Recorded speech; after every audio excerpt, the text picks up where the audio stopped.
Hello everyone, welcome to reaction world. आज की video में हम डिस्कस करेंगे how to get into IITs even after BSc.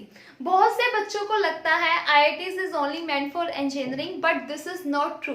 आप एमएससी के लिए भी आईआईटीज में जा सकते हो।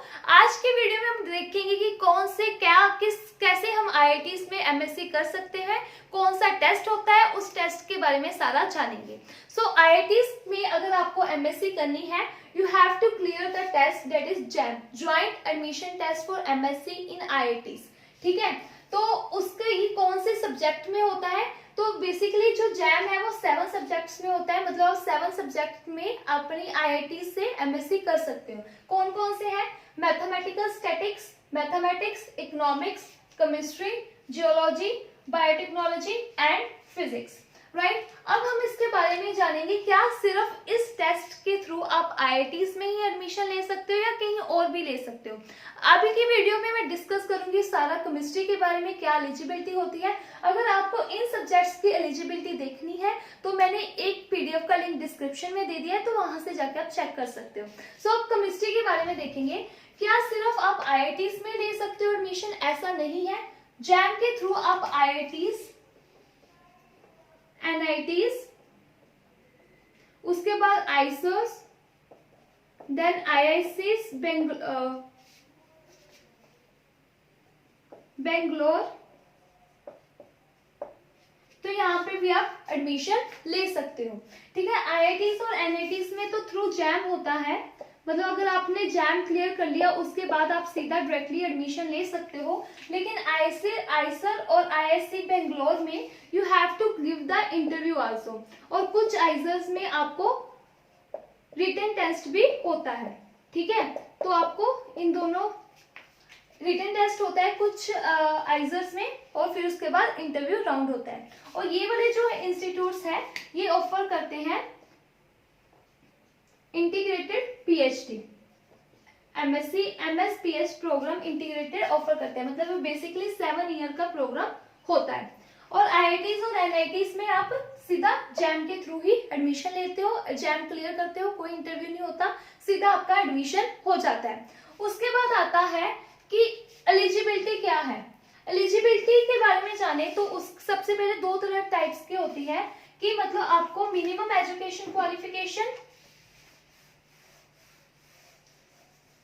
जो आपका मिनिमम एजुकेशन है वो क्या होना चाहिए? बीएससी होना चाहिए।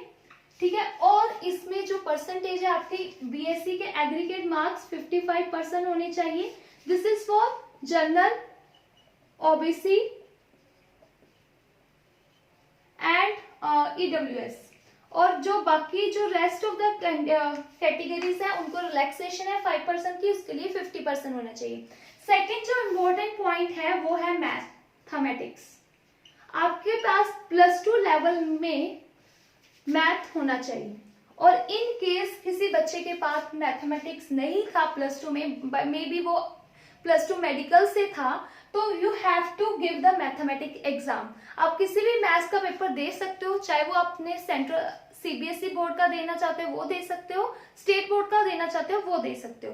तो बेसिकली आपको चाहिए होता है मैथ्स का paper at the time of admission. जब आप एडमिशन लेने जाओगे जैम के थ्रू आईआईटीज में, तब आपके पास मैथमेटिक्स होना चाहिए +2 में, तो इसलिए बेटर है आप पेपर दे दो। अब जो ये जैम का पेपर है वो आप 2 सब्जेक्ट्स, मैक्सिमम 1 से ज्यादा सब्जेक्ट्स का दे सकते हो। जो पर ये पेपर एक ही दिन में होता है, किसी की मॉर्निंग शिफ्ट है, किसी की इवनिंग शिफ्ट है।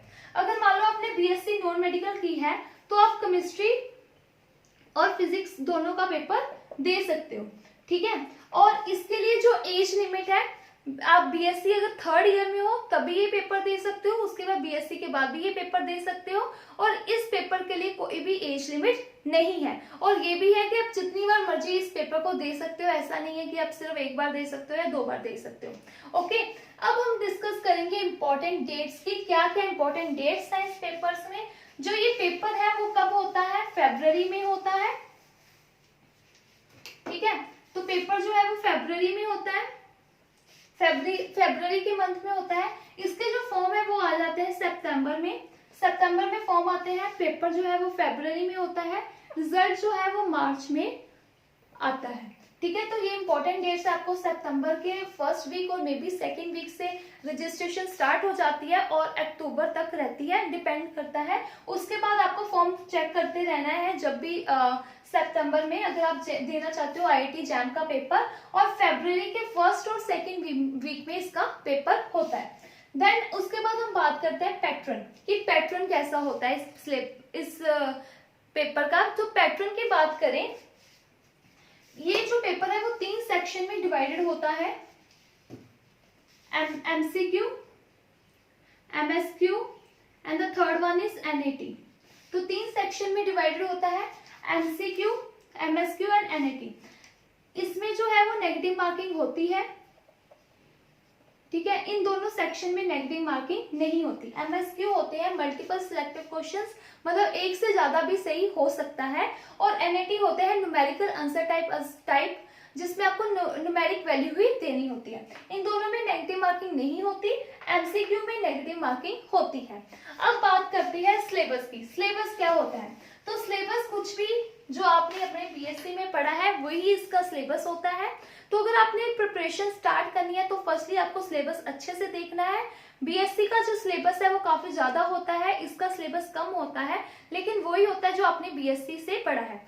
तो सबसे अच्छा वे होता है किसी भी एग्जाम की प्रिपरेशन, पहले तो सिलेबस देखो, सेकंड चीज है जो उसके प्रीवियस ईयर क्वेश्चंस देखो। तो अगर आप प्रीवियस ईयर क्वेश्चंस देखोगे तो आपको आइडिया लग जाएगा कैसे इसके में क्वेश्चंस आते हैं। क्वेश्चंस की प्रैक्टिस करो, then you can score good in that paper. Then उसके बाद आता है कट ऑफ। सिलेबस हमने कवर कर लिया, उसके बाद आता है कट ऑफ। तो इस एग्जाम की जो कट ऑफ होती है, बेसिकली केमिस्ट्री के केस में हर सब्जेक्ट की अपनी अपनी होती है। केमिस्ट्री में जो कट ऑफ है वो 18 से 28 तक जाती है। वो डिपेंड करता है लेवल कैसा है पेपर का। अगर पेपर इजी आएगा तो कट ऑफ इंक्रीज हो जाएगी, पर कट ऑफ का लेवल, कट ऑफ की रेंज अभी तक तो इतनी ही रही है। अगर पेपर मुश्किल आ जाएगा तो कट ऑफ कम हो जाएगी।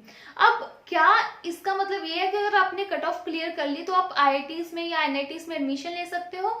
ऐसा बिल्कुल नहीं है। तो you have to score good in the paper. आपको पेपर में अच्छा स्कोर करना है and you should have good rank. तो रैंक की यहाँ पे बहुत इंपॉर्टेंस है। अगर आपने कट ऑफ क्लियर कर ली, ये कोई कंफर्मेशन नहीं है कि आपको IITs में एडमिशन मिल जाएगा, ठीक है। तो अगर मैं बात करूं जनरल कैटेगरी की, अगर आपको अच्छी IITs में, अच्छी IITs मतलब जो पुरानी IITs है, जो नई IITs है वो अभी बनी है, तो अगर आपको अच्छी IITs में एडमिशन लेना है तो आपका रैंक जो है 1 to 200 के बीच में होना चाहिए। सो ये मैं जनरल कैटेगरी की बात कर रही हूँ, ठीक है। तो मेनली अगर आपको IITs में एडमिशन लेना है तो रैंक 1 to 400, मैक्सिमम होता है 400, समटाइम 350, 300 तक भी खत्म हो जाती हैं सारी IITs। मतलब आपको इसके बाद IITs में एडमिशन नहीं मिलेगा। तो आपका रैंक जो है वो काफी अच्छा होना चाहिए। तो मेनली टॉप 1000 जो बच्चे हैं उनको ही एडमिशन मिल पाता है IITs या NITs के। अगर आपका 1000 के बाद वाला रैंक है तो शायद आपको कुछ भी नहीं मिलेगा, ठीक है। वो डिपेंड करता है, ठीक है। तो मिल भी सकता है, बट मैक्सिमम है कि 1000 तक कंप्लीट हो जाता है। तो आपका रैंक जो है विद इन, मतलब अगर आपको अच्छी IITs में लेना है तो टॉप 200 तक लेकर आना ही पड़ता है, ठीक है। उसके बाद आता है, ये हो गई इंपॉर्टेंस ऑफ रैंक। सेकेंड फिर आता है प्रोसीजर। आपने पेपर दे दिया, क्या आप IITs में एडमिशन हो जाएगा? पेपर देने के बाद भी आपको फॉर्म भरना पड़ता है, IITs का अलग से, NITs का अलग से भरना पड़ता है। तो वो फॉर्म में आपकी बेसिकली आपसे पूछा जाता है कि प्रेफरेंस क्या है, फिर उसके अकॉर्डिंगली क्लोजिंग और ओपनिंग रैंक होता है। तो ऐसे चलता है। तो फिर उसके बाद आता है सबसे important point, importance of IITs। IITs में हमने एडमिशन लेने के बाद इंपॉर्टेंस क्या है इसकी, तो क्या फायदा होता है हमें IITs में MSc करने का? तो पहला फायदा तो होता है कि आपकी MSc के बाद ही प्लेसमेंट होने की पॉसिबिलिटी काफी ज्यादा होती है। यहाँ पे काफी अच्छी कंपनीज आती है, यहाँ पे आपको प्लेस किया जाता है। जैसे केमिस्ट में R&D डिपार्टमेंट हो गया, फिर एजुकेशनल इंस्टीट्यूट्स आते हैं जैसे बायजूस वगैरह आते हैं, तो आपकी प्लेसमेंट होने की पॉसिबिलिटी ज्यादा होती है। उसके बाद जो यहाँ पे फैकल्टी होती है काफी अच्छी होती है। तो अगर आपने बाहर से PhD करनी है तो रिकमेंडेशंस भी चल जाती हैं, ठीक है। So I hope this is all about today's video, कि जिसमें हमने जैम के बारे में सब कुछ डिस्कस किया है। अगर आपको कोई भी डाउट है तो आप मुझे कमेंट सेक्शन में पूछ सकते हो। So this is all about today's video. Thank you so much.